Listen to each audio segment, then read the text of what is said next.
Pregame.com.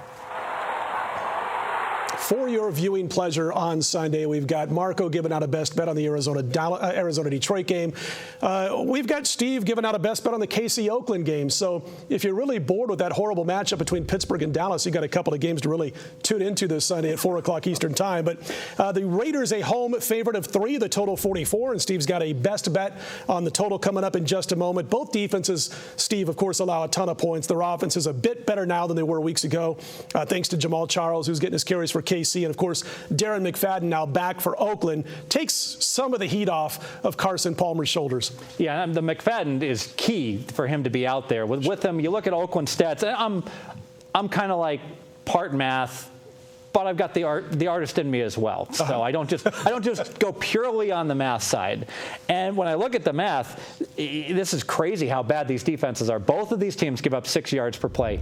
Let's look at quarterback ratings. There's 2 teams in the NFL that give up over 100 for the opposing quarterback. You're looking at them. So we fully expect no one's going to stop anyone else. And also, when you get 2 crappy teams playing at the end of the year, now I'd prefer they weren't in the same division, mind you. And certainly they played earlier in the year. They only got to 42 points here. But you know what happens is you put a ball into a professional football skilled player's hands, and he will do cartwheels. He will risk career-ending injury to get into that end zone. It's a lot harder on defense when you're a banged-up linebacker and you're playing out the strings. So I think we're going to see a lot of strange things that happen. And one interesting scheduling quirk is these teams both just played Denver. They both just played Cincinnati. They got crushed. Sure. And then they mailed it in the second half. Both teams did basically games over, workmanlike efforts, and they both just played Cleveland. Dead nut under team. They got 37 points in that game. Should have gotten 40, but Ryan Suckup, aptly named, couldn't make a field goal last week. So a lot that's depressed scoring recently on both teams. A little right side brain meets left side brain handicapping there from Steve Fezzik as we got the technician and the artiste mixed into one. The away dog in the series has won and covered 10 straight times, Marco. Both defenses horrible against the run. So that's where I'm looking at a guy like McFadden and a guy like Charles on the 2 sides of the ball for these 2 teams. They might run the ball a lot. They might carry the ball 20 times, but it's not like your typical run-oriented football game where you're like, okay, we're going to get, 3.8 to 4.3 yards in a cloud of dust, and that clock keeps going, and so you get a shortened game, and the game stays low. This is going to be like, there could be some serious gashing going on by these 2 running attacks against these 2 defenses. Absolutely, and I don't know if the rumor's true, but I heard the loser of this game is being exiled out of the NFL. Like soccer. Relegation.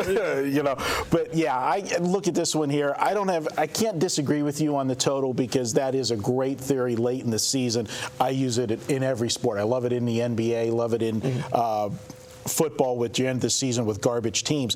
But I think Kansas City right now, last week was a tough spot, and it's kind of hard to really try to handicap these teams that are out of it right now. But Kansas City, they had the big game 2 weeks ago, the emotional game after the tragedy in KC, and then they had to go on the road the next week. And that was just a horrible spot for them with the funerals to deal with and everything. I think they're going to be back to football this week, and I got to go with the history. And, guys, when we go to the Tuesday meeting, that's ancient history with it. But this is one that's meaningful because generally these 2 teams aren't good. And whoever's getting points is generally the team you want to be on. And I'm going to be on Kansas City here. If I play this game, I think the value is with them. Oakland, I want no parts of this team. And it goes from the beginning. This is a team that's had 3 different head coaches in 3 years. It starts with organization. This team's a mess. I'll take Kansas City. Let me write, this Oakland Raiders are a mess. I love it. Anyway, Steve, this one's your best bet. My best bet on this game is to go over the 44, Kansas City and Oakland. Oakland has only held 1 team all year long to under 20 points. That was these Kansas City Chiefs when they're in disarray, and Kansas City always seems to play badly when they play at home against Oakland. I expect Kansas City's going to get to 20. I expect Oakland to get to 20, and as long as we get any kind of luck, any special team score, and the like, we should sail over the total of 44. And don't be shocked if you get a short field situation after one or both of these quarterbacks throws an interception or 2 somewhere along the line. That might get you some more points throughout this contest. Steve Fezzik's best bet, the over between the Chiefs and the Raiders. When we come back, he's got a freebie, a free pick on the battle between the Niners and the Patriots. Stick around right here at pregame.tv.